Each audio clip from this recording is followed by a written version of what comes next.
Hello, welcome to the AppleInsider podcast. I'm William Gallagher. My sponsor this week is Insta360, and I'm joined by Wes Hilliard, which is a particular relief this time because I've been away, living it off in Paris and missing out on practically all of the Apple news. Wes, bonjour, mon ami. I hear this week I should be switching to Android, but not until after I've heard this week's AppleInsider Plus. Is that about right? Yeah, so I think this week we're going to talk about Apple's competition and its place. This has given me a tickle in the back of my head. I think we've talked about similar before, but this is going to be kind of surrounding the Google Pixel event, which we'll get into in the show. I just want to discuss, again, Apple's competition, where they lie, what they do. Are they doing a good job competing with Apple? And does Apple even care about them? Do they exist in the Apple world? So we'll dive into that a little bit. What we personally think of Apple's competition, and maybe what it would take for us to ever consider switching to a different product. Actually, I'll tell you what, just in case we've ever touched on the same topics before, this time we're doing it in French, okay? Nobody will check. It's amazing translation you get on this podcast. AppleInsider Plus, I should say, it's the ad-free extended version of this podcast, and you get it by subscribing either via Patreon or Apple Podcast subscriptions even, and it would be a treat to have you either way. Probably go via Patreon because I can pronounce that better. But now, you just mentioned the Google event. That's the thing I was hearing the whisper about. I can tell you, weirdly, in France, I was noticing an awful lot of iPhones. Almost every phone was an iPhone, but there were hardly any Apple Watches, and there were a surprising number of AirPods Maxes being worn everywhere. Is the entirety of France wrong? Oh, okay. Yeah, I'm not going to say that fits Paris. I like Paris. I want to go back. Are Parisians about to swap to the Google Pixel? And I'm sorry, I don't know what number they've got to. 10. No, 99? 10. Google Pixel 10. Well, that's good. Yeah. What have they got? What's happening? So, I don't know if Google just has a laboratory where they try to find the cringiest possible ideas for keynotes and put them together, because this year we have Jimmy Fallon hosting an event with celebrities like the Jonas Brothers and a Peloton instructor, and I don't know. And the guy's just on stage trying to do his late night talk show grift kind of thing, and he keeps commenting on how it's 1 p.m. You said celebrities, and I haven't heard any yet. I don't know who the Jonas Brothers are. And the sorry, okay. I was aware that he presented it, and I think Jimmy Fallon's great late night. Don't follow him as regularly as others, but he's pretty great. Pull it off here is what you said. I laughed when you started because you sounded so disappointed already right from the off. He just didn't want to be there. I mean, it was really funny because he kind of didn't know what to do with himself when other people were talking, it seemed like. Maybe this is just regular Jimmy Fallon. I need to watch more of his show, and he just makes faces off screen. But when other people are talking about the Google phones, he just kind of makes these boring expressions and then randomly jumps back into like, this is the greatest thing I've ever heard. This is so exciting. And then like he has to figure out a way to get more and more excited with each product because he's already wasted his extreme energy on the first product. He's like, the Google Pixel Pro, the folding Pixel, and it's just like keeps getting like he's animating like a Muppet at that point.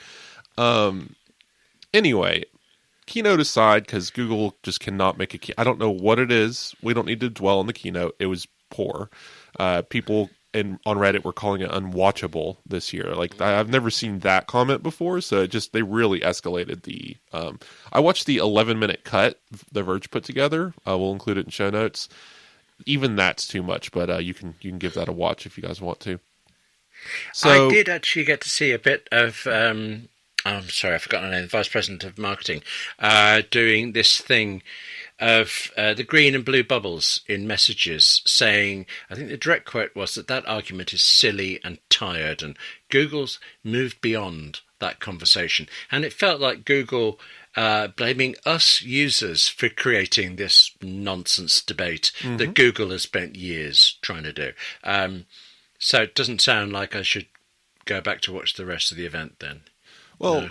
yeah, and the green bubble thing's so funny because you're right. It was mostly a Google ad campaign that was complaining about green versus blue, whereas Apple doesn't even advertise blue bubbles. They actually never even bring it up. It's just a feature that's in iMessage that indicates the difference between SMS and whether or not your text was sent over iMessage for encryption and whatnot.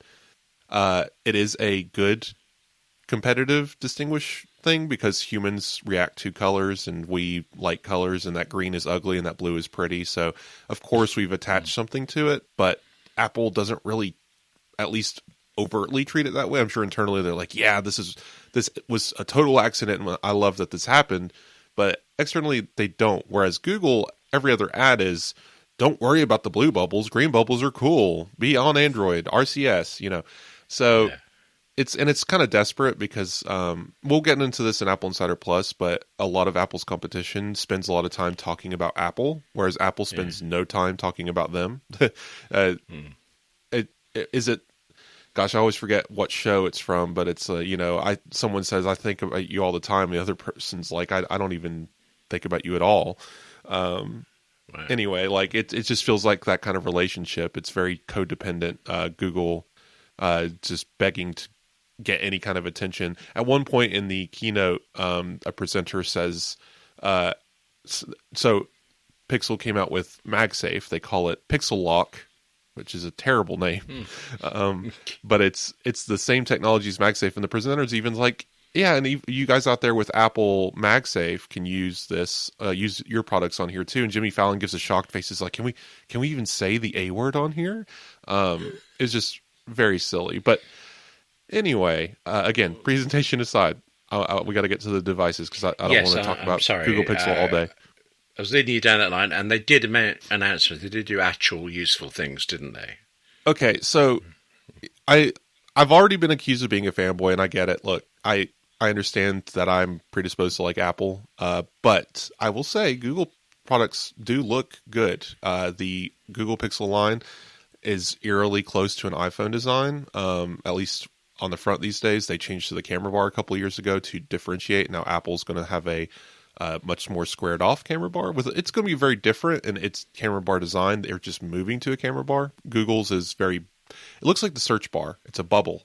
It's very rounded and thin, whereas Apple's camera bar is going to be this big, thick, square monolith. Not thick width-wise, just length, like across the back of the device.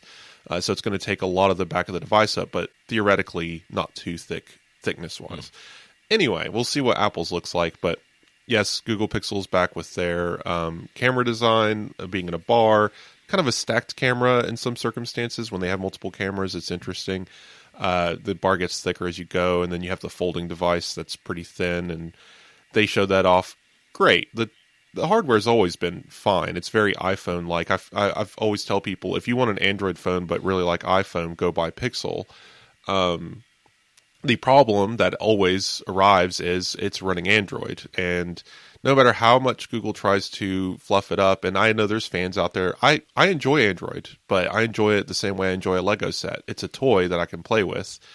I can go into settings and customize it and make it look how I want in certain ways. I can install these launchers and really get in there and tinker. It's a tinker toy, but it doesn't feel like it doesn't feel serious. Like I don't feel like I'm going to accomplish anything with an Android operating system, and it feels like I'm much more productive if I'm using iOS, to be frank. But I think Android does hold the Pixel hardware back, which is so funny because it is Google's platform, but they still barely put a polish on top. It is what you'd call a Pixel flavor of Android, right? It's not vanilla Android because that's a different thing, where vanilla meaning it is just very untouched Android. It's not that. It is a Google flavor of Android.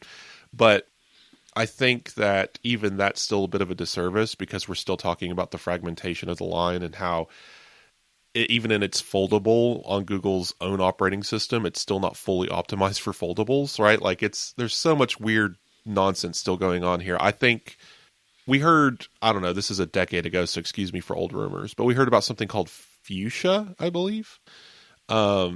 if that ever, maybe that turned into material, I might be getting my wires crossed. But there was a rumor a while back that Google was working on a new Android operating system-esque thing that was just Google's OS for its devices. I don't think it ever arrived because that kind of vertical integration would really make the Pixel stand out. But I think Google is worried about alienating their Android customers. So it's just such a weird product line. Like the Google Pixel Watch, it looks good as a circular watch. The UI is atrocious once you start scrolling anything, but the clock face is nice.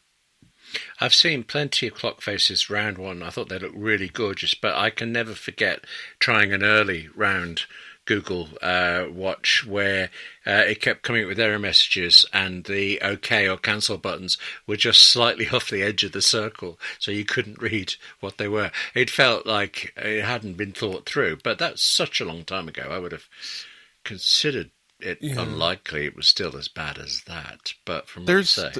Yeah, I mean, it's still a round watch, and you try to view square information, it's going to get cut off. So... That's nothing to do with Google. That's just a design problem with the circular watch face. So they also announced the new Pixel Buds, which have this new adjustment for sizing, basically. Well, that sounds good. Yeah, so it's a nice little update to the Pixel Buds. There's nothing really new here for those products. They announced some new features.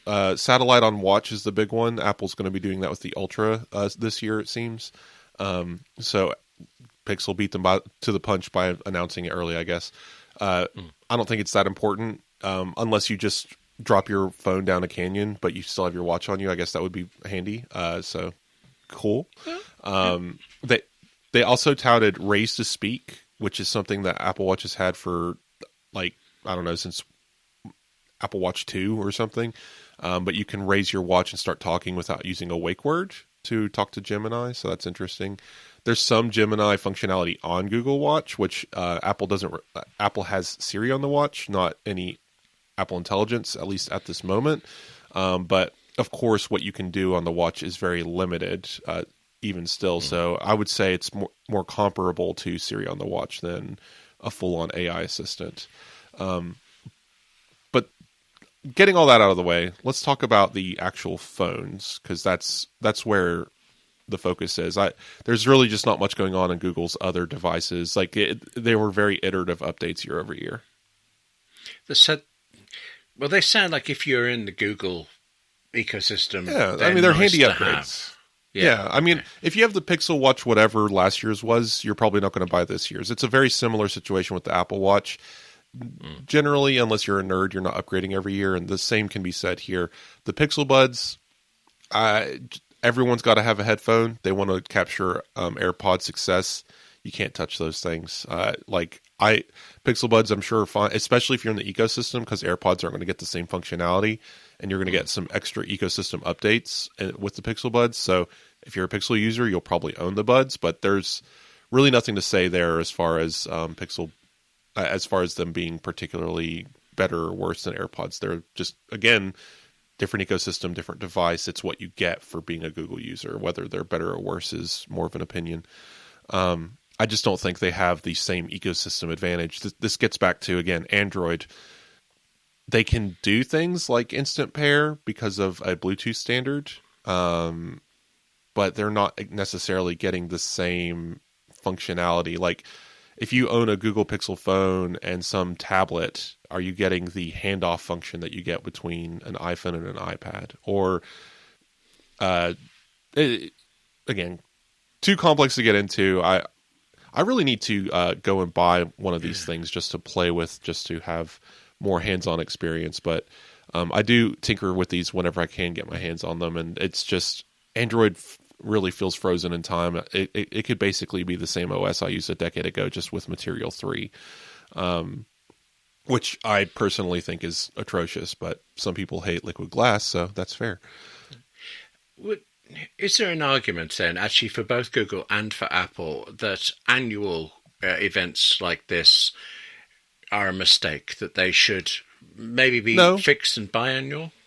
No. Because the nerds always forget that just because you think Apple or Google announces something, it means you need to upgrade, or they're telling you to upgrade. That's not what's happening. They're telling you this new device is out, and if you do upgrade, this is the one to get, right? So the people who are on 2-year, 3-year, 4-year upgrade plans, they don't want to get to. So if it was biannual, and you were holding onto your phone for 3 years, you don't want to get to year 3 and find out the next iPhone isn't for another year. So you're caught in this weird. So you have to keep your phone for another year, or get the old phone, right?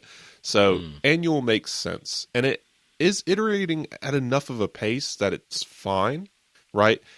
Google's Tensor chipsets that they're using, they're still about 4 years behind Apple Silicon processing wise, but they have strong enough neural output to do their onboard Gemini stuff, right?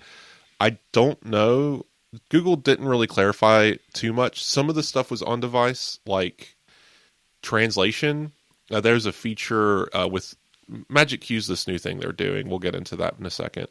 But one of the things was live translation of your voice. You speak, and then it translates it into a different language using your voice and intonation as an output on the other end. And apparently that's happening on device so that Google isn't getting a hold of your conversation in that way. So that's smart. And I like that Apple helped promote the idea of on-device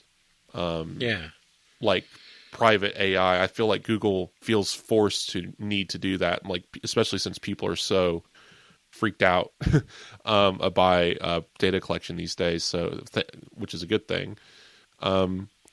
Anyway, the hardware again, it's hardware. The specs, the chipsets are pretty weak by Apple comparisons, but again, you're not buying it for the chipset, you're buying it for the ecosystem. If you want a Google phone that runs Android, you're getting a Piill. You don't really get much choice on what chipset you get. So I'm not going to delve into that too much. Camera-wise, everyone's always caught up on, well, look at Google. They have all these 50,000 megapixel things. I'll reiterate again, it doesn't matter. Specs on cameras are pointless these days because the pixel bending and everything. What is the end result of your device and your photo and your capabilities? And we can't know that from a keynote. We'll have to see how these compare.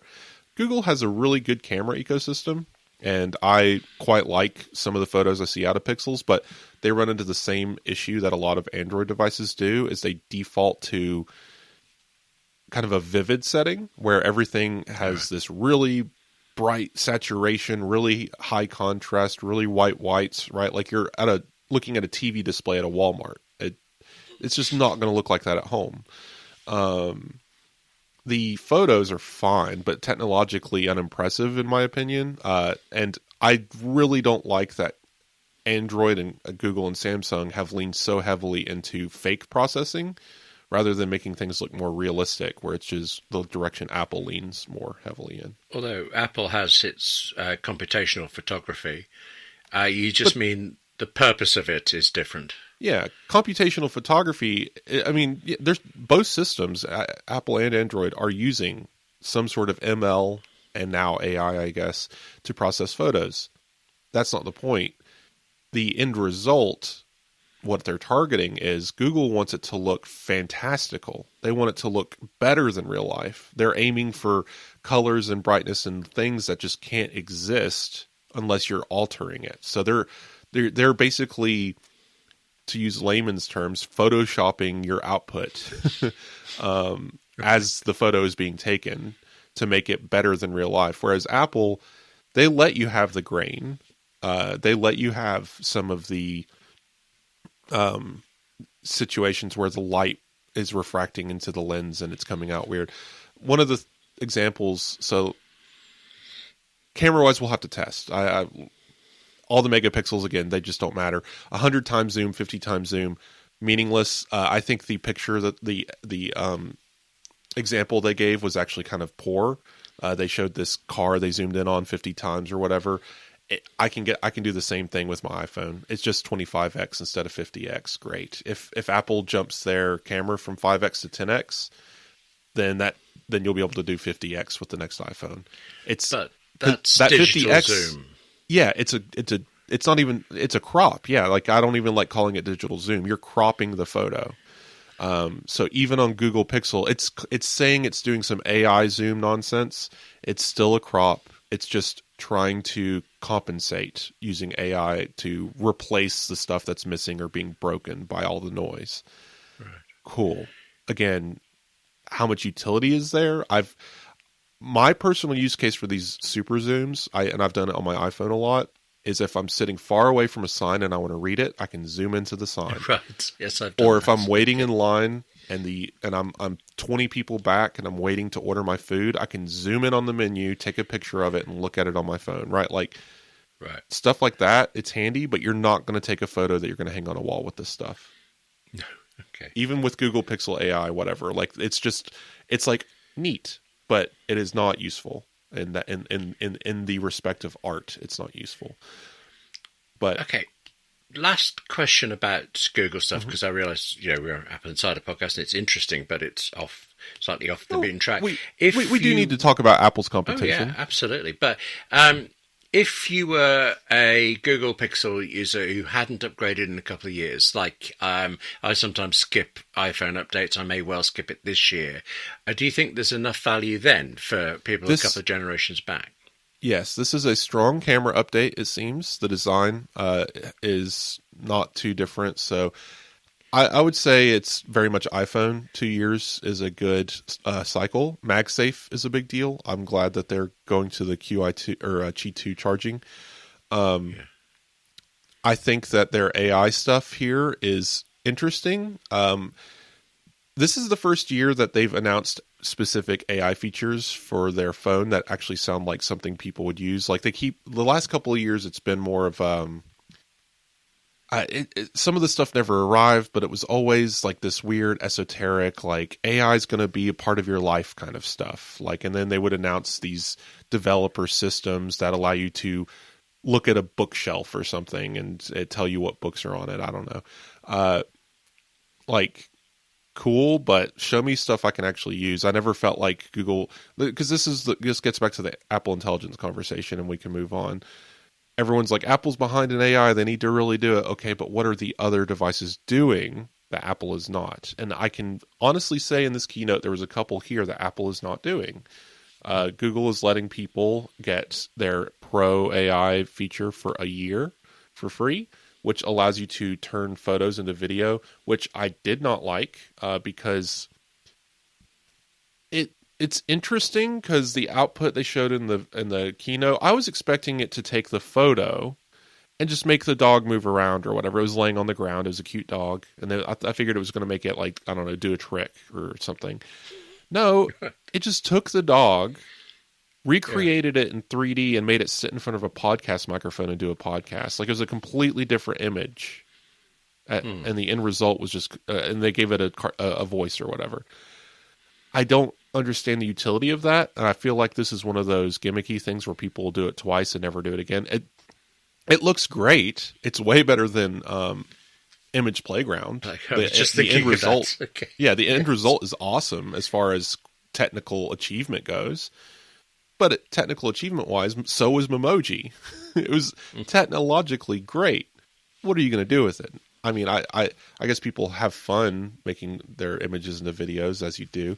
But yeah, there is some on-device AI, like beyond because the image to video is still a premium feature. They're just letting you have for free for a year, so that is a benefit.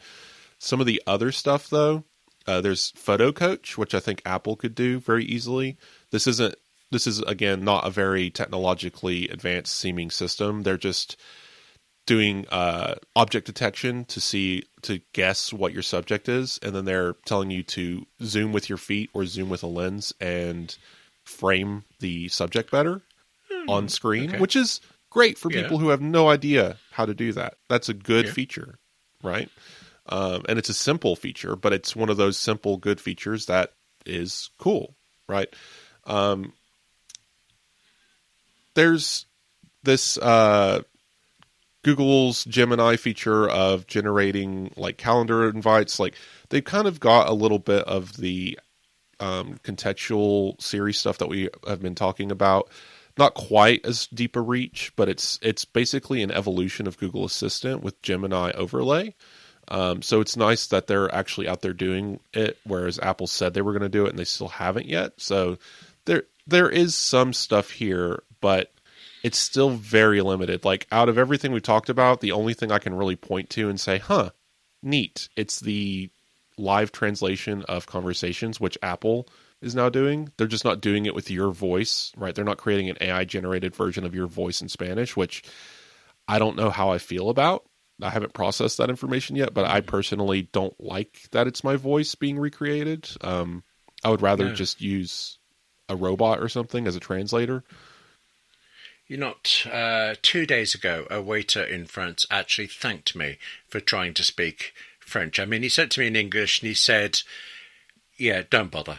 But it was also nice to it. That a machine would do it for me in my voice. I love the machine would do it. And actually, I used Apple's Translate and Google Translate feature, looking up things throughout the trip. But speaking as me. But what if it says something wrong in my voice? Yeah. Right. What if it hallucinates an insult or something? Yes. At the very least, with Apple's translation feature, it's on display, it's verifiable, here's your text, here's my text, and it can read it out loud just in a different voice. I don't like it that it's creating my voice. That feels a little odd to me. But they are doing one last thing on Magic Q. I think their tentpole feature that people are like freaking out about, iPhone's been doing this for years using data detectors, and I think it's only getting more advanced, but Google is surfacing data in chats now because RCS is much more powerful. If someone asks you a question that the phone can give an answer to, it gives you that as a auto reply. Like if you've made reservations, it'll give you a link to that reservation. That's good. Yeah. That's a step further than what Apple does right now, because I don't think it can tap into third parties. This gets back to, again, App Intents. The App Intent system does allow this. App Intents do exist today. It's just not attached to Apple Intelligence in the way that Apple wants it to be. But today, if someone says, "Where are you?" it'll pop up with a location button to share in iMessage. If someone says, "What are you doing today?" it'll give you your calendar, right? Like, so data detectors have been a thing forever, and it serving that has worked. Apple actually improved on data detectors in iOS 26. Third-party apps can offer more information, including 2FA codes. So if you get a 2FA code in Gmail, it will now surface in Safari, right? So it's just one of those things where if you watch the Google keynote, the way they present it is like, no one's ever thought of this before. Apple does similar with certain features, but I just find it fun as an Apple person watching these things. I recommend everyone go check out the Verge video. We don't need to talk about this anymore, but just wanted to kind of take a peek over the fence and say how we're doing. And it looks like Google's doing okay, but stick around for Apple Insider Plus, and I'll explain why I still don't really think of Google as competition to Apple. It's an alternative to Apple, but are they actually competing? That's the question. This episode is brought to you by Insta360. Their brand new pocket camera Go Ultra just launched this week and simply aims to change the game for creators on the go. About the size of an Oreo and weighing only 53 grams, about 1.9 ounces, it's tiny. It slips into your pocket, yet it can shoot super smooth 4K at 60 frames per second. With a built-in magnetic mounting system, you can clip the camera to your clothing and get effortless perspective POV shots even when you're running or cycling. Or to film yourself or get a shot from a great angle, you can snap the Go Ultra magnetically onto street signs or bike frames or more. Go Ultra has an upgraded sensor too that means it delivers great shots day and night. It comes as a standalone tiny camera and an action pod that's barely any bigger really, but extends the shooting time. Now with the standalone camera you get 60 minutes of 4K filming, and with the action pod that goes up to 170 minutes. Plus it's fast charging, so you can go from 0 to 80% in just 12 minutes. Plug in, grab a coffee, then get right back into action. That action pod, though, it also lets you remotely control the standalone camera for even more inventive shots. So if you went crazy, magnetically sticking the camera to a car, well, you're probably going to need Apple's Find My to track it down, and it's right there in the standalone camera. Insta360, the company, is offering Apple Insider listeners a free sticky tab, a way to help you mount the camera everywhere from down jackets to on backpacks.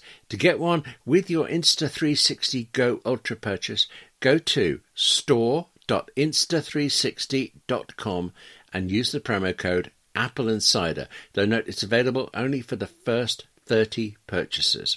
Now, for more details, check out the link in the description, and thank you to Insta360 for supporting the Apple Insider podcast. I think it's time for me to ask the big question of the thing I clearly missed all about while I was away, which is the incredible moving story, the fast-breaking details about iPhone cases from Apple. Because previously on Apple Insider Plus, we'd heard that it was going to be a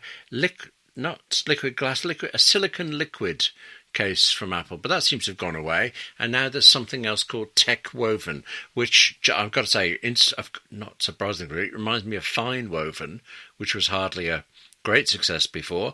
What is TechWoven? Is it actually a thing? It looks like it might be. I mean, again, these are prepackaged things. I mean, people can 3D print whatever they want these days. I've seen people making like fake action figures and stuff. Really? Okay. Yes. Yeah, like people have gotten really good at just making fake things, like packaging. Like someone can just go make a box that looks like Apple's box, right? You really can't trust anything you see on the internet anymore, especially with the AI generation stuff. But I'm talking in real life. Someone has like one of those kit maker cutting systems, and they can print labels and really just make, like, someone could go make the iPhone box if they wanted to in their bedroom. This stuff's gotten really sophisticated, so take anything with a grain of salt, even if there's photographic evidence. But someone showed photos of TechWoven cases. I'm assuming this is just canvas or something similar that's a little harder to scratch with your fingernail. Some people suggested that Apple will abandon, obviously, FineWoven entirely and find a different material. Canvas might make sense. There's other materials out there, so I don't know. We'll see. It's weird. I do actually remember just before FineWoven came out, Stephen Robles, who was hosting the show, I don't think he bet his hat that the name didn't exist, that it wasn't right. But he was very quiet after it did, I remember. I'd have thought, since FineWoven was this basically a flop of type of material, just didn't exactly disintegrate straight away, but it I was going to say soiled, and that's totally the wrong impression. It was easily damaged. It was scratched. It went away very quickly. You could stain it. Yeah, that's the phrase I was looking for. So TechWoven, I would have found a different name, but still. So tech is a word you see in clothing a lot. Generally, it's referring to. It's not like technological. It's more technical. It's clothing like that is usually water repellent, maybe, or so stain repellent too, because it's basically rejecting external liquid. It's generally stretchier and harder to damage. So this kind of tech material could be in a phone case, I guess. We'll see what Apple does. I don't know that they even need another case. I mean, sell the silicon, sure. I don't know why Apple's... It's funny to me that they're so worried about leather when they sell plastic, rubber, fluoroelastomer, yes. Right? Like whatever word you want to use for it. It's dead dinosaurs that we've molded into a piece of rubber you can wear. And how eco-friendly is that on the scale that they sell those cases? Is it too big a scale? Are they able to balance it by planting some trees? I don't know. Maybe the leather, it gets into animal cruelty because you're raising cattle and slaughtering them, and it's hard to find enough leather and the quantities that you need to make millions of iPhone cases to do that ethically. Whereas plastic is just plastic. You can, you're not killing anything to get that except for the dinosaurs. So I don't know Apple's thinking there, but yeah, sure. If you're going to do something, just stick with what you have. Why people probably don't want rubber. I personally don't like the rubbery, textury silicone cases. I don't ever use those. They grip your pocket and pull out all your pocket lint and stuff. Like I'm just not a fan of that. But other companies exist. Just buy leather from someone else if you want it, I guess. Apple must make all the money, though. That's the rule. And actually, I can think of a reason why Apple would bring out a new case, but not for this year.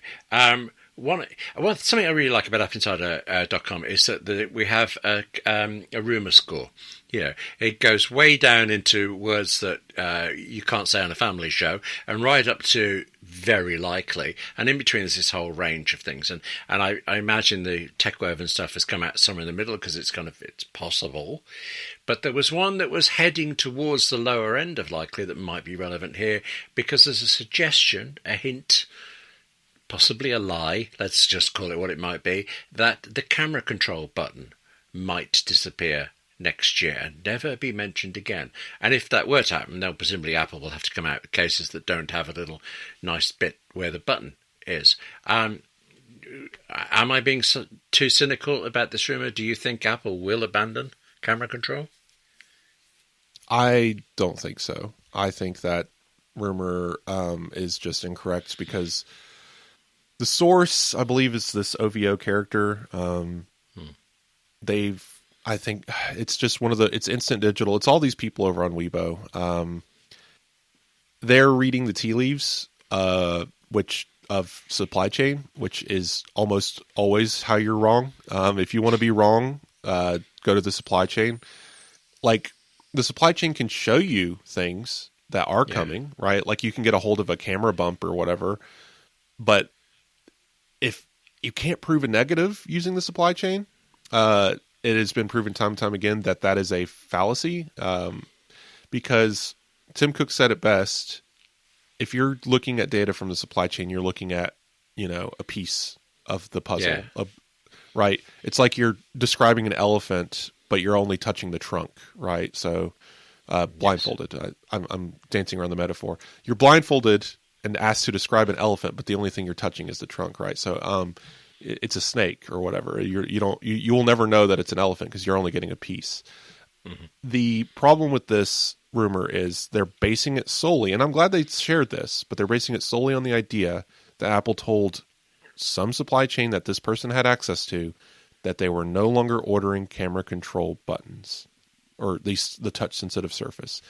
William, what could that actually mean? Because there's not just one meaning behind that statement. There's probably 30. Well, the one that comes to mind is they've got a different supplier, a cheaper one.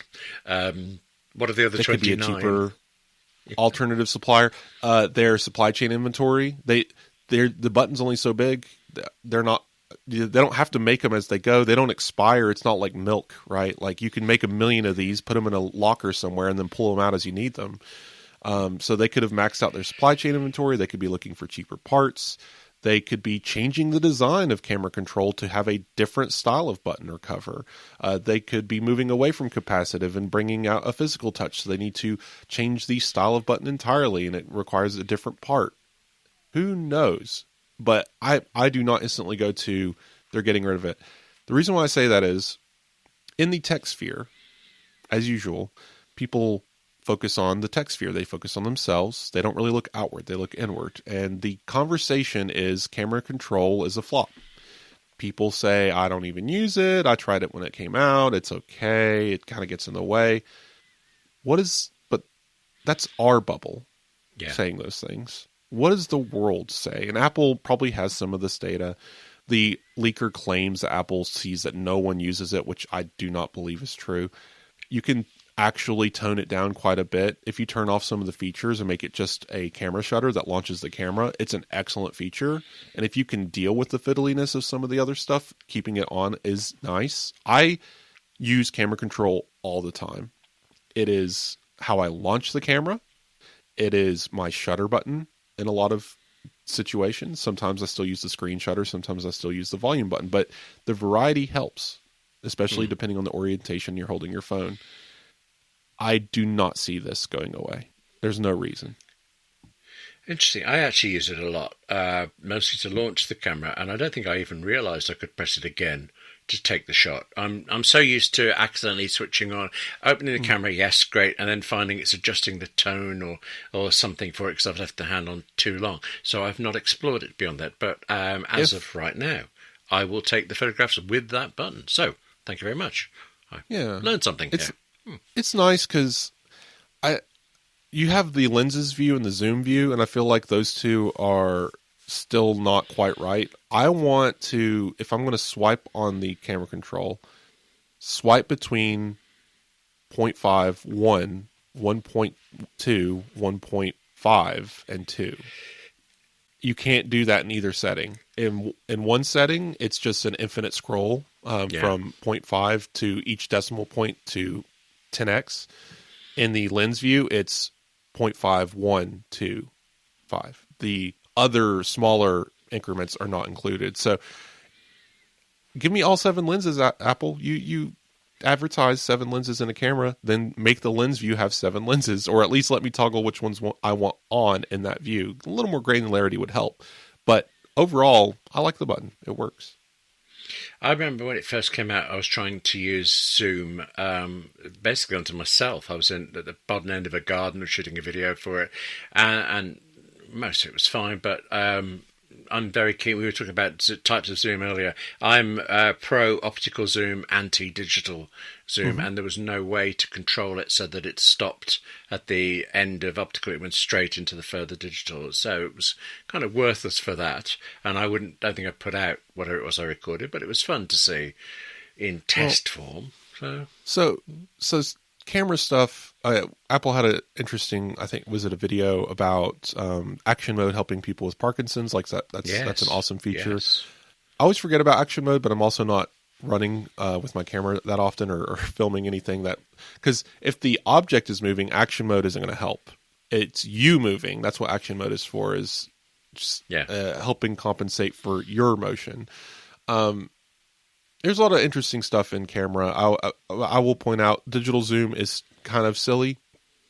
If you're taking a photo and you need to go past 5x on a Pro Max, I believe it's 2x on other phones. If you go past the maximum lens focal length, you're essentially cropping. But I will say it is not completely useless to do that, because Apple is doing some extra algorithmic stuff as you're digitally zooming in, versus if you go back and crop it later. Because when you just take a photo and then crop it, it is what it is forever. That is the photo. But if you go to 10x, 20x, 25x, and then snap the photo, Apple is doing some extra steps to clean up the noise generated by zooming in that far. And they're doing some extra jitter reduction. So there is a value in doing that crop digital zoom if you must be in that space. But I agree with you. You're always going to get better quality if you're below that threshold. I don't know how I make this connection in my mind, but speaking of zooming and learning all this stuff, sports, not exactly my hot button topic, but the other day I was in a pub, there was some football match on, and for some reason, and who knows why, they cut from the players doing whatever they do to a shot of the vision mixer, and it was wasn't long enough to get to examine it, but it looked like he was using a gigantic iPad to vision mix. I don't know how you saw him tap on a screen and go to the next shot and all this stuff. It was great and stuff like that. Suddenly, briefly, very temporarily, I got interested in sports, and while I heard this fact that Apple may possibly back out of MLB, which I'm pretty sure is baseball, as NBC closes in on SN. I'm losing the will to type here with initials, but Apple has baseball and might not. Is that the case? I love all these abbreviations. It gets worse later. We'll talk about Masimo, because it's like Masimo is dealing with the Trade Commission and the Border Protection, and there's 80 different initials in that one, but this is just as bad. So yes, baseball. There's been this deal in the works. ESPN abandoned Sunday Night Baseball because they're reconfiguring their whole thing. So Sunday night was up for grabs, and one of the top contenders was Apple. They wanted to have Friday and Sunday. They seem to have this person, rumoring it, is a Yahoo Sports former ESPN guy. He knows what he's talking about. Says, yeah, they're in the last round of negotiations. This may not happen, but it seems Apple is willing to give up their bid and walk away from the deal. But not only that, give up on Friday Night Baseball also and just back out of baseball entirely and let NBC have both. And I'm assuming that this is more about money than commitment. Apple wants sports, to be clear, right? MLS, I don't know if it's done anything for Apple TV subscriptions, but they are promoting the heck out of Lionel Messi and their sorry, football. MLS I thought was a disease. I got really lost there. I thought we were into Apple Health. Football, Major League Soccer. Thank you. Yes. Okay. So ML football. Yes. So they have. There's so many ways to say Yes. kickball. Football. Kickball. Okay. So Apple. Little history here. MLB was Apple's first sport. I think people forget that. They did that in 21, 22, and then MLS was 22, 23 timeframe. But they really wanted to get Sunday night football, failed, and they've now failed to get Sunday night baseball. So I don't think the commentator's tone was Apple's giving up on sports, which I don't think is quite right because Apple's also in talks to get F1 rights for next year, which I think would happen and would be a decent idea. Apple would have a good technology stack to run these streams. So I think that's a very popular upcoming sport in the United States, and Apple's F1 movie. That kind of synergy makes sense. Baseball doesn't, they don't even have a baseball program on Apple TV Plus. No one thinks baseball and then thinks Apple. At the very least with Messi, they've really leaned into the advertising. The jerseys for Major League Soccer have Apple TV Plus on the sleeve, right? They've really gone into that. But baseball's always felt like the odd man out. And they're only doing 2 games a week. So I think Apple is intelligent enough to look at their numbers and say, we're just not getting it with baseball. You guys can sell it to NBC for whatever money it's worth and continue pursuing the sports that'll get you some actual attention that feel more synergistic with the Apple brand, because F1 feels like an Apple brand. So short version, I think from my perspective, is that Apple may lose baseball, and one day in many years to come, I'll notice. That's probably what we're talking about here. Yeah. I guess the question, because I don't watch sports, but I'm interested in sports because I enjoy the theatrics, I guess. I enjoy going to a party and eating wings and screaming when the right guy gets the touchdown or whatever. But I wonder how much Apple needs to care.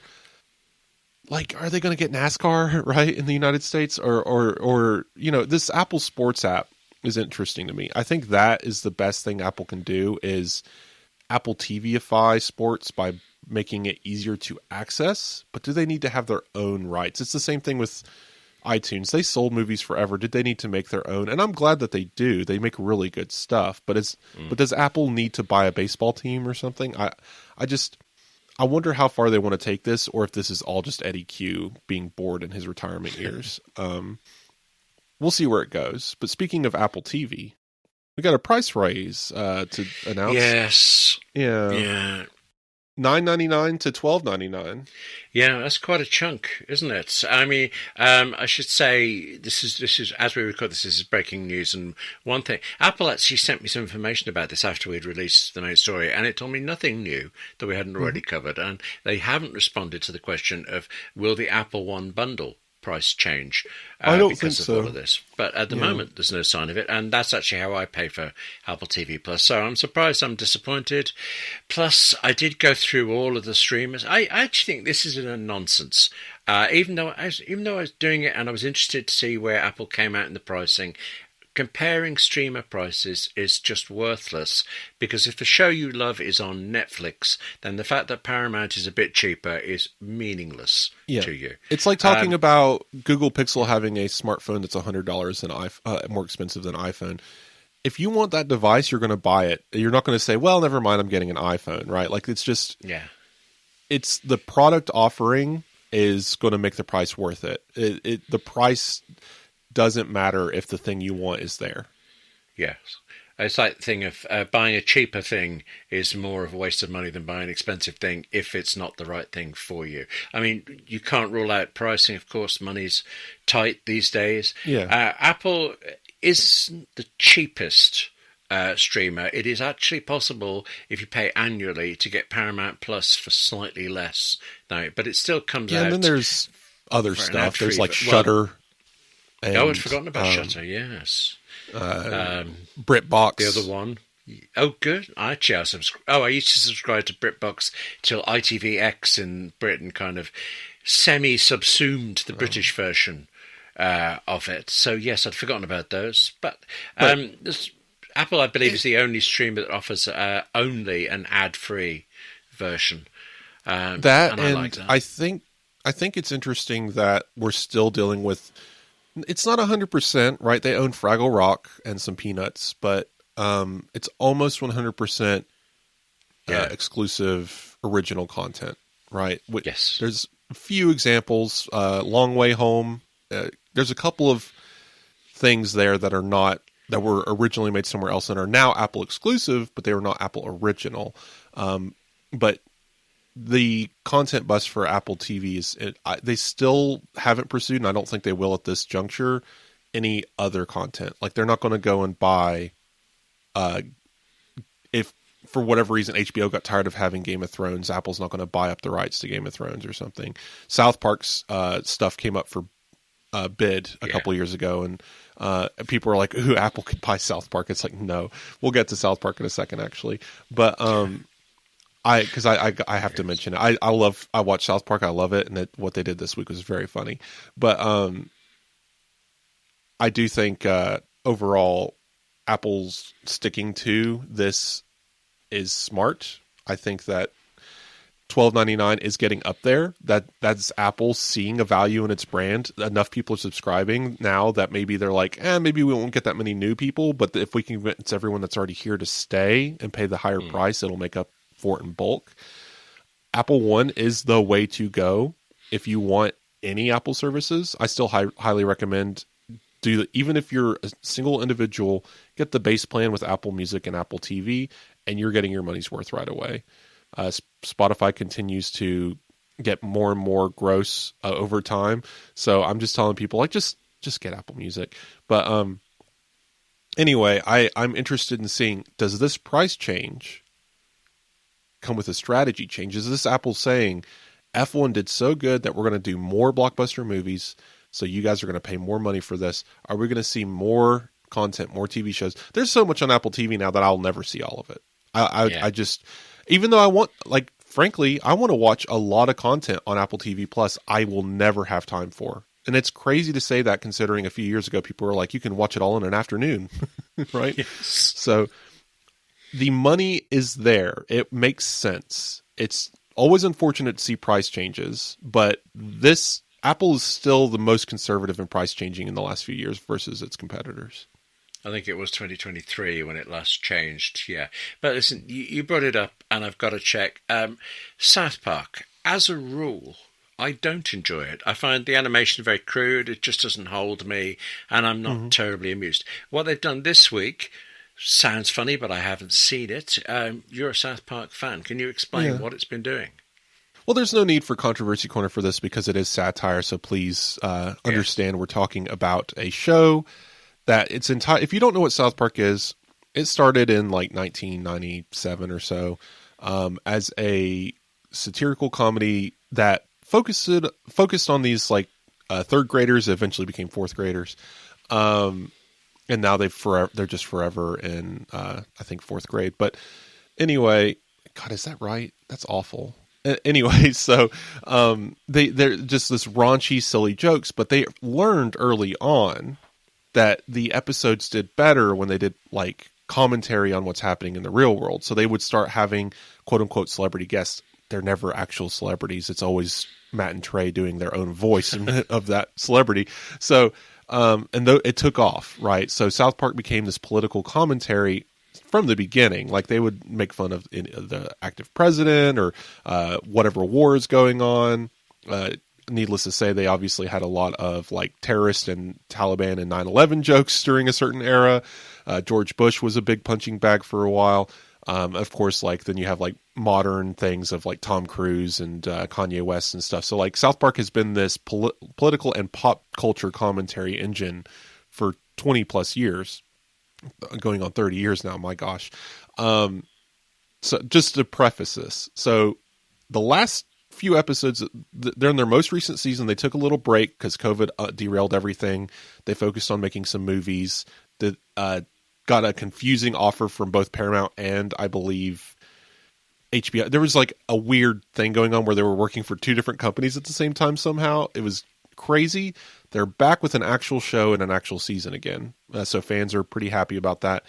But they're tackling things differently this time. They actually said in like 2016, 2017, they weren't going to go after President Donald Trump because they called him an easy target and said there was better things to talk about. So they actually killed him off in the show and replaced him with a character that could be Donald Trump, but wasn't him. It was recurring character, Mr. Garrison anyway, became the Donald Trump figure. And they were able to bounce jokes off of him instead of actually having the president in the show. Well, for whatever reason, they changed their mind this year. I think it's just due to the controversial nature of this presidency of this particular election. They brought him back. But this time, he is designed to look like a photorealistic version of Trump's head on a cartoon body. And they reuse these music samples that they used to use for Saddam Hussein, which was also similarly designed with a realistic photo head on a doll body.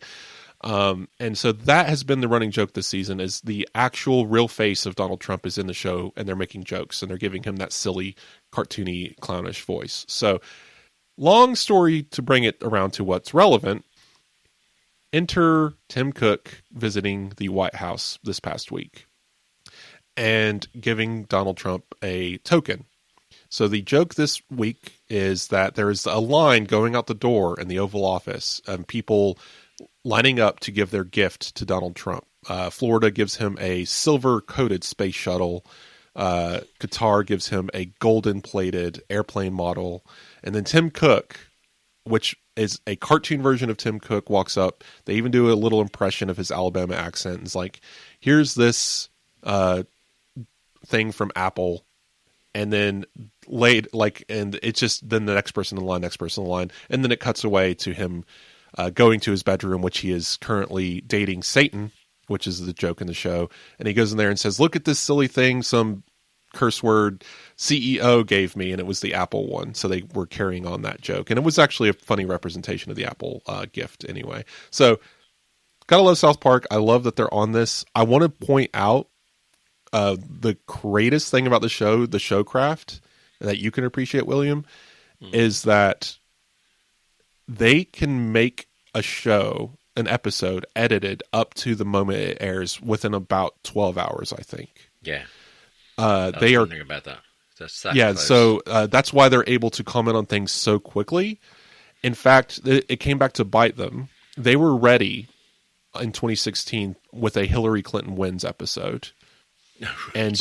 And the results came out, and the episode was supposed to air like the next day, and they had to go back and redo the entire episode, reusing clips to make it a different episode. So like they can ride that line pretty closely, but there's times that they will get to the 11th hour of publishing and be like, wait, we can get this joke in there, and they will change a scene on the fly.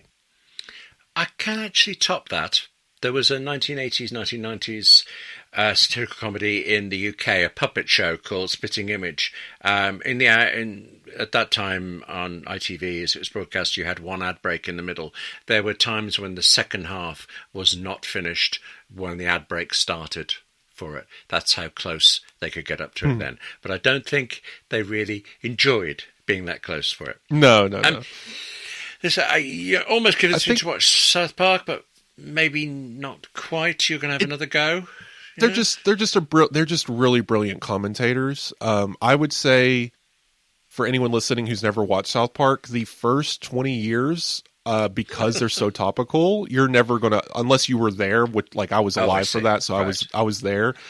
So a lot of the names do make sense, but like you're not going to get the Dick Cheney jokes today. Like I would say today, if you want to get into South Park and really watch it, you could just watch this season. You don't have to start from anywhere. But if you wanted to go back a little bit and get into the fun of the characters and the lore and get into the jokes that they tell, go back to about 2015, right before that presidency and that election cycle. Starting in 2015 and watch to present day, and you will get enough. You will get more than enough. And there are short seasons, and there's one season a year-ish and a couple of specials thrown in.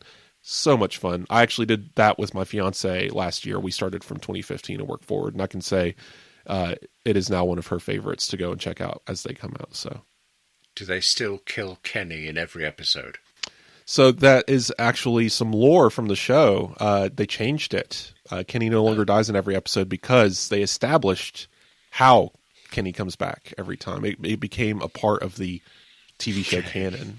And so they no longer kill Kenny in every episode. So, traditions, standards, they're slipping. Mm-hmm. So we are almost out of time, but there's one thing you mentioned when we were talking about this before the recording.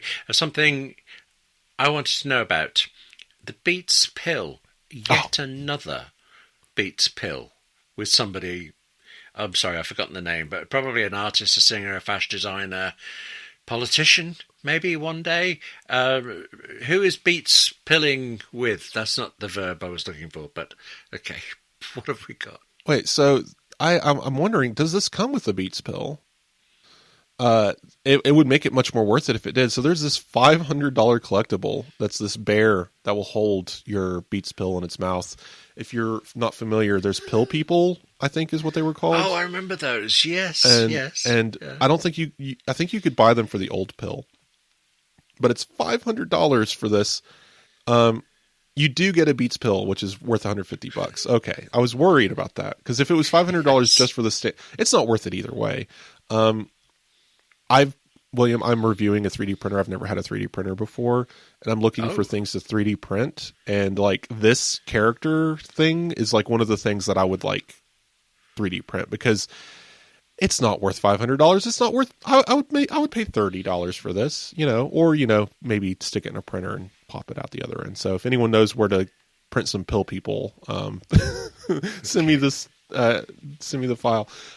I did want to mention, because I know we were trying to close up, but this is important. We mentioned it earlier, Masimo. Oh, yes, the ongoing story of... Yeah, very quickly. I can do this in 2 minutes. So, okay. Yeah, basically, Apple Watch got its pulse oximeter back, right? The blood oximeter that tells you how much your blood oxygen is went away in December 23, January 24, due to a patent dispute with Masimo. They won.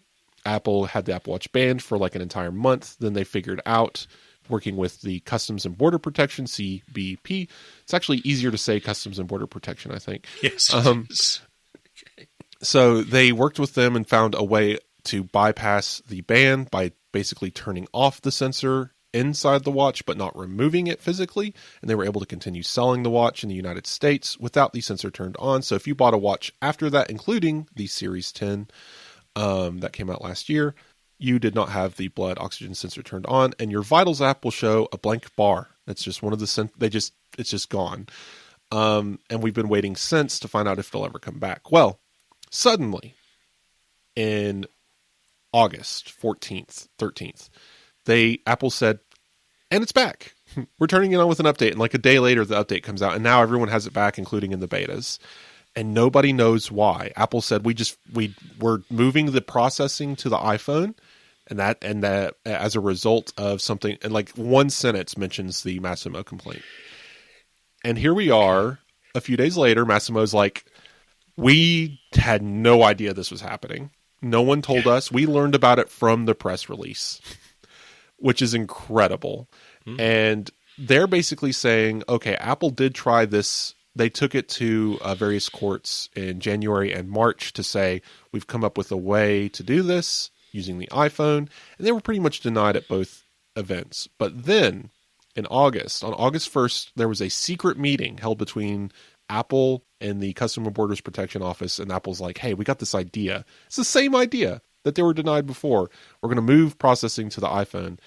And allegedly, this is such a complicated thing. Go read the lawsuit because, my God, it's like, again, so dense. I can never parse this stuff. But it seems that the Customs and Border Patrol were like, there's an iPhone involved now? That's beyond the scope of the ITC arrangement. The ITC says something about an Apple Watch, but they don't say anything about an iPhone.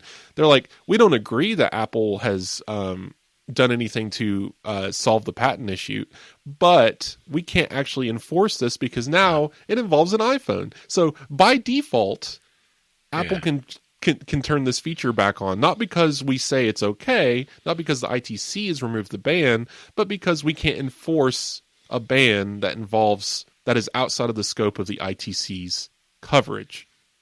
And now Masimo's like, you can't do that. And so there's this tit for tat. So instead of going to Apple or the Customs and Border Protection and hashing this out, they just jumped straight to lawsuit.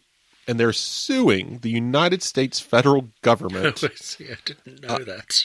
Right. Yes. They're not suing Apple in this case. They are suing the Customs and Borders Protection, but not just them. Because it's a department. So they have to sue the actual thing. Do you know what it's a department of? No. It's a Department of Homeland Security. So Masimo is now suing the Department of Homeland Security, headed by Kristi Noem. And I don't know if you know this, William, but they have the biggest budget on the planet right now because of ICE and other things going on. I don't know if Masimo knows what they're getting into. I understand the lawsuit is mostly, what is it called? It's process, right? They're basically saying they're not actually trying to get any money out of it. All they're doing is they're suing to cease Apple using this loophole and getting the CPB, the Customs and Border Protection. See, I want to put P first. It doesn't work. Yes. Customs Protection and Border. They want them to stop Apple from distributing this update and remove the feature through software again, and basically a cease and desist, but they have to sue to do it. So it's just very funny to say out loud that a patent troll, I'm sorry, that's what they are. They released one product in the last 5 years with these patent. Anyway, they're suing the United States government. It's It's funny. I mean, when you say allegedly patent troll, but I just have this image of Masimo's. Yeah, allegedly. I may actually mispronounce it. I just have an image of them coming up to work today. It's lunchtime. They got a sandwich. Halfway to their mouth, they read Apple's release. It's like, oh, kind of thing. And that mental image amuses me. I feel cruel suddenly. I don't like that Masimo was left out of this, and they do allege that. So to close up, because we do need to close up the show. Masimo does not actually, I don't want to put any words in any mouth, so legally distinct from accusing anyone of anything. But go read the thing, because there's a section in there that says, so in January Apple did this, in March Apple did this, and they got denied. But then in August they had the secret meeting, and a couple of days later on August 6th, they announced this huge investment in the United States, and now blood oxygen is back. They don't take the next step and say Apple bribed the government into allowing them to bring the pulse oximeter back. Yeah. But they're basically like, there was no reason to mention the $600 billion investment thing without, anyway. So that's part of it, of them saying like, did Apple buy some favor here to get around this, to drop the whole, I don't know, but their patent expires in 2028. This whole thing is so. By the time this round of litigation is done, it'll be expired anyway. So I don't know that anything's going to change at this point.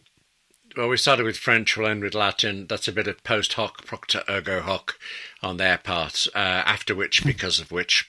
You talked about reading things. Are there any reviews this week for you to read? So I got a review, or I got an email from Paul talking about some offers for, they said for Controversy Corner, I didn't see it as too controversial, about like tracking yourself across the internet. They mentioned a couple of websites like Terms of Service Did Not Read. That's a good website. So TOSDR something. It'll come up if you, it should autocomplete to it if you just type in those letters. But it's a good website for getting these like nutrition label versions for websites. Like it'll say Wikipedia, good score, Facebook, terrible score. As far as their terms of service, do they steal your information? Are they weird? Whatever. So there's these services out there, and he pointed out like, oh, there's this thing you can go to and paste in a website, and it'll give you a score of here's all the information about the trackers. Well, I wanted to point out Safari already does that. If you go to the Safari browser, open up the menu in the address bar, it'll tell you all the trackers it's blocking and let you view which websites have which trackers. So fun. If you're using Safari, Apple already does that for you, and it's really handy. That's strange. I seem to remember when it first came on, I was always clicking on the thing that accidentally gave that information, and I haven't seen it in ages. So, but still doing it. Okay, that's handy. Yeah. If listeners want a good content blocker, I recommend Wiper, WIPR. They're coming out with a new feature called Filter, FILTR, I think, that will further help get rid of yucky stuff on the internet. This is a good configurable one though, because you can whitelist certain things, like you can whitelist AppleInsider so we can earn our income, but it can help really reduce a lot of the troublesome stuff. Sometimes I just want to click on a link and read an article, and I kid you not, William, the other day I opened an article to some obscure website I may never read again, and it opens the text. I started reading, pop up. Yeah. And it's like, subscribe to our newsletter. Okay, close, continue reading. Pop up. Get a 5% discount coupon for this thing that we're doing. Close, continue reading. There's this giveaway contest. And I'm just like, I just want to, like, I understand that you need to make money, but you're making me not want to be here right now. Right? That kind of stuff you can get rid of with content blockers. I personally am not offended by on-screen ads. Like if you have ads in, like Apple Insider's ad network, we show ads on the page. Like I'm not offended by there being ads present with the content. But if you're interrupting what I'm doing, I'm just never going to come back. Well, the one for me is that thing of sign up for our newsletter or subscribe. I've just found your site. I don't know yet whether it's of any interest to me.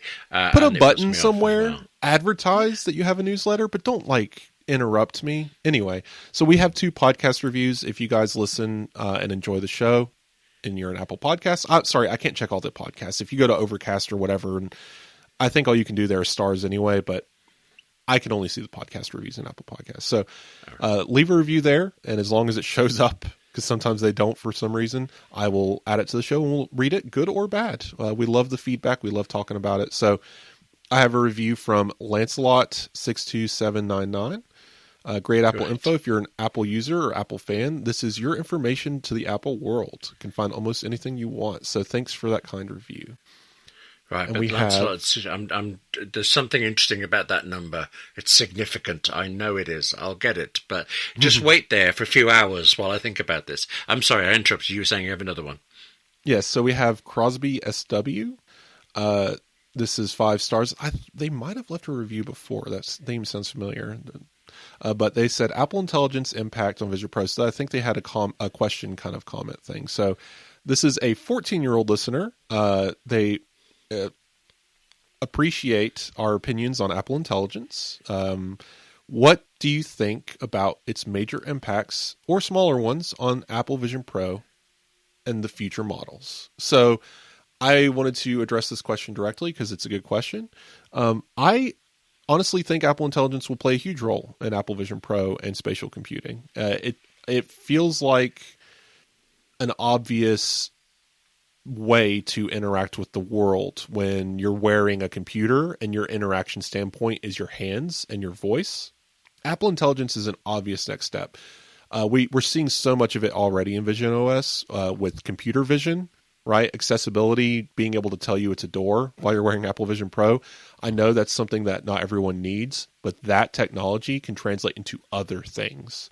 So the spatial widgets, I think there's some intelligence going on there because it knows what room you're in, I think, based on room geometry, and it's storing that and analyzing that. So I think any kind of AI, any kind of backend that is powering how your voice is processed or processing how it's getting data about your space and environment, I think that is crucial, especially as these devices get smaller and we start wearing them in more locations. I think it's absolutely a part of this.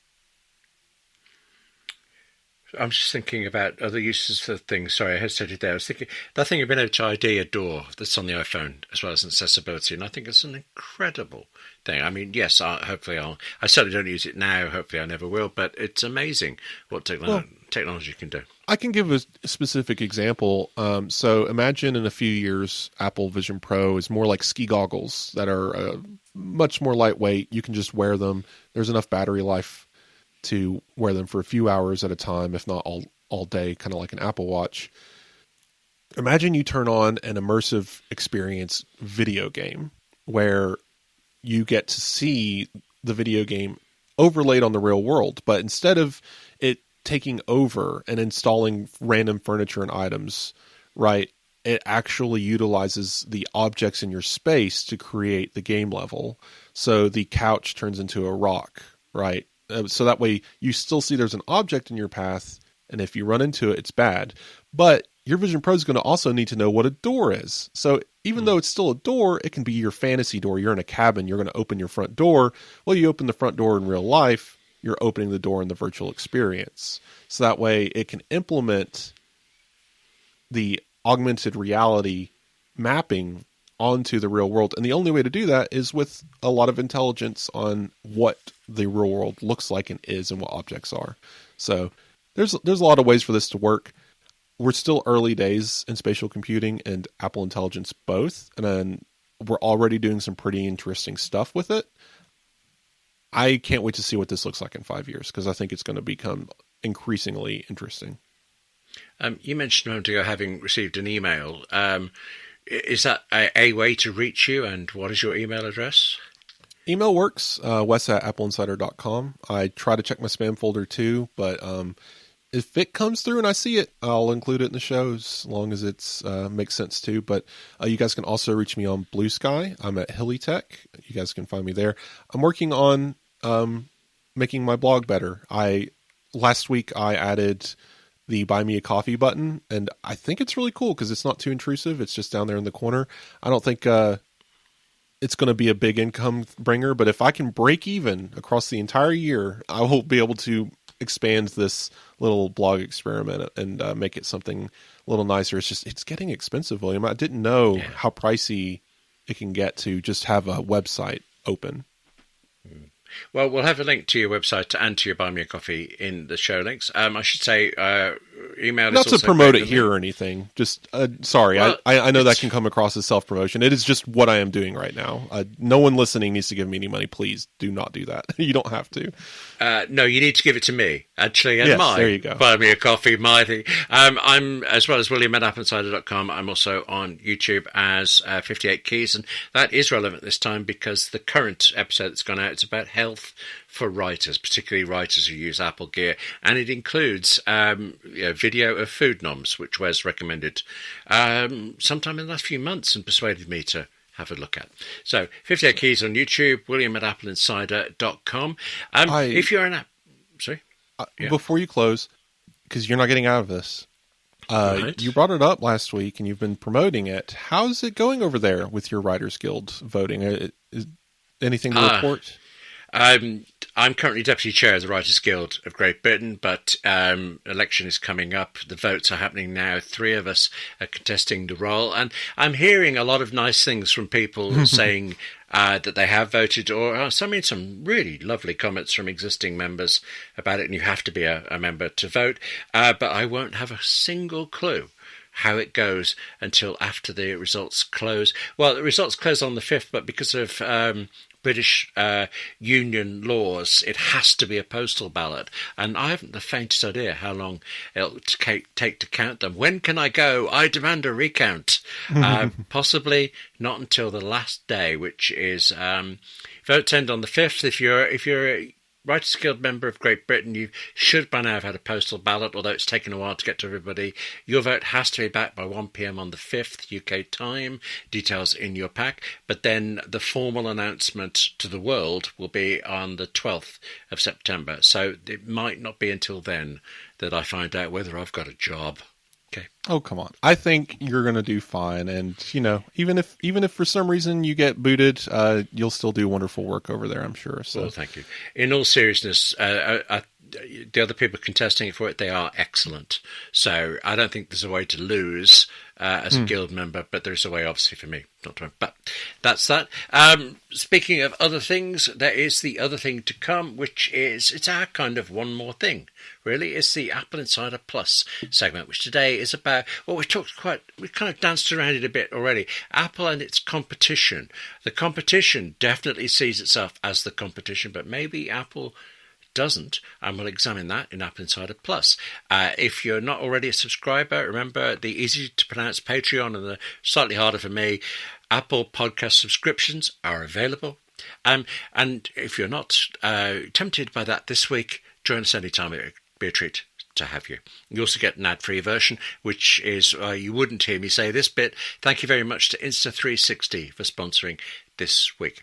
Wes and I, though, will be back next week. Yep, talk then.